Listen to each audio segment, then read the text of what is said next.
Hello everyone, it's Alex of Alex's English class. Today I'm going to introduce you about the Argentine ants.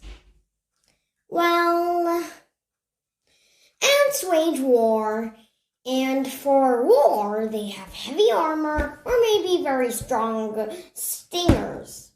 But there is a tiny and not a very impressive ant that has its colony around the world and causes many casualties. This ant is the Linepithema humile, the Argentine ant.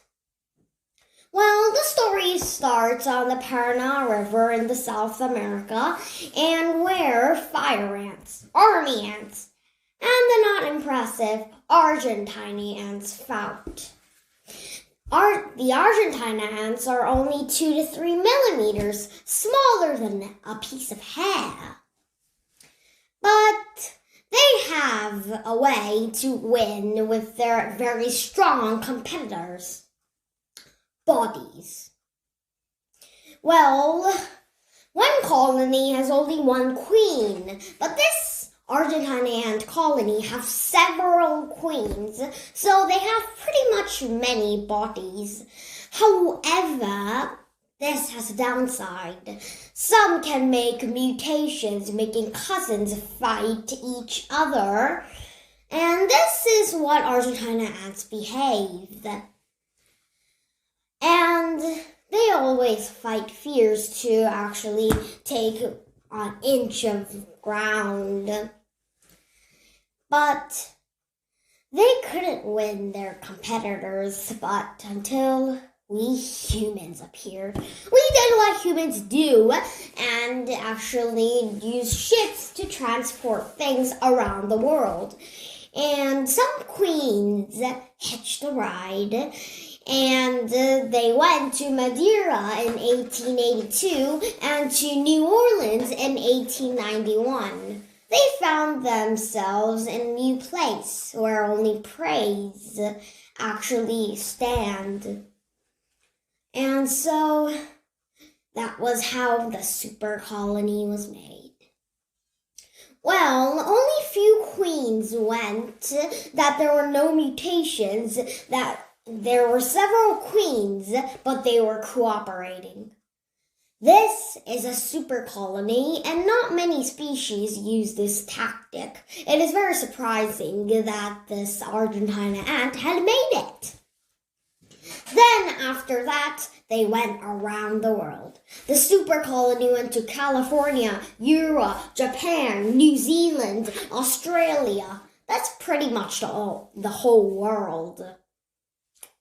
And like this, the supercolony went around the world.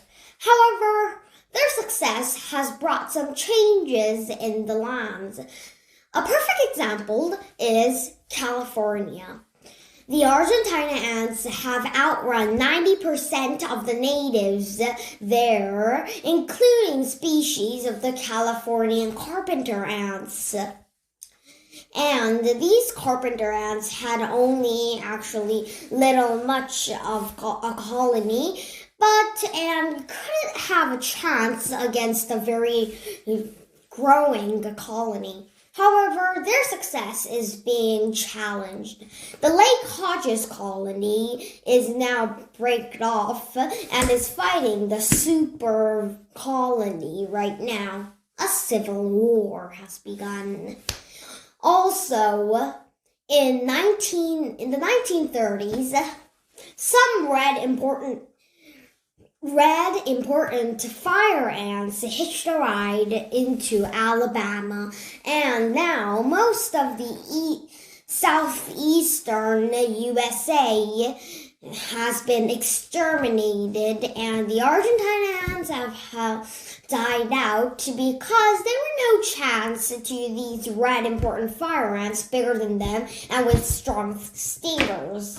The Argentine ants were no match. However, the Argentine ant colony lives for the most of the future and on. And this super colony around the world is pretty amazing. Okay, today I introduced you about the super colonies of these tiny and unimpressive Argentine ants, and next time I'll come with part 3 of the ant series, and bye-bye and see you next time.